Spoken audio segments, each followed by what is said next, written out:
Hi guys! So samahan niyo ako ngayon dito sa Nike. Tumitingin kasi ako ng pwede kong i-gift kay hubby. Pero tignan niyo naman guys, pumunta kagad ako dito sa women's section at nakita ko nga tong Vomero 5. At ayan yung mga style na available dito sa Glorietta branch. At napansin ko to kasi color pink siya. Ito guys is nasa 6,000.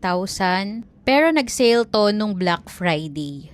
For men naman, ito yung mga available na colorway. Sa Vomero talaga, hindi kayo magkakamali dito kasi sobrang worth it niya. And then, lumipat ako dito sa Foot Locker. Tinignan ko kasi baka meron ditong style na wala dun sa Nike. So, nakita ko nga tong New Balance na 530 color pink or light pink. Tapos, pinag-compare ko siya dito sa Vomero. Mas malambot at mas magaan yung Vomero kesa sa NB 530. At kinabukasan na nga to, sinama ko na si hubby para talagang gustong-gusto niya yung makukuha ko.